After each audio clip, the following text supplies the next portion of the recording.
என்னடா பெரிய செங்கோட்டையன் நம்ம உப்பு மண்டி வீரர்கள் குறுக்கு மேற்கும் போட்டு நம்ம செங்கோட்டையனை கண்ட மேடிக்கு நேத்து கடிச்சு கொதிரி இருக்காங்க. என்னடான்னு பார்த்தா நேத்து ஒரு பெரிய சம்பவம் பண்ணியிருக்காரு நம்ம செங்கோட்டையன். என்னடானா டிவிகே கட்சியில ஏடிஎம்கேல இருந்து விலகி டிவிகே கட்சியில வந்து இணைஞ்சிருக்காரு.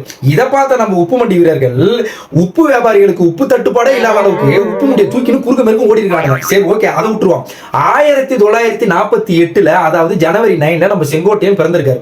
அவரோட 20 வயசுல புரட்சி தலைவர் எம்ஜிஆர் கிட்டே போய் நம்மளால மாச காமிச்சிருக்காரு. அதாவது என்னன்னா, அவர் இணைஞ்ச கட்சிகள் எல்லாமே ஜெயிக்கும் கட்சியா தான் இருந்திருக்கு. நம்ம புரட்சி தலைவர் எம்ஜிஆர் கூட இருந்திருக்காரு, நம்ம புரட்சி தலைவி அம்மா கூட இருந்திருக்காரு.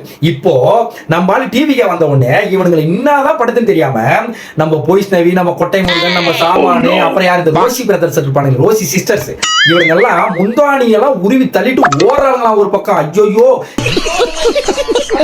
இதுல இன்னொரு ஹைலைட் என்னன்னா, நம்ம மாண்புமிகு செங்கோட்டையன் அவர்களுக்கு சில மாவட்டங்களை ஒதுக்கிட்டு இருக்காங்க. அதாவது கொங்கு மண்டலமே அவர் தான் வச்சுங்களேன். சில பொறுப்புகளும் சில பொதுச் செயலாளராகவும் அறிவிச்சிருக்காங்க. என்னன்னா, சேலம், கரூர், நாமக்கல், திருப்பூர், ஈரோடு, இன்னும் சில 2 மாவட்டங்கள் சேர்த்துக்கலாமே.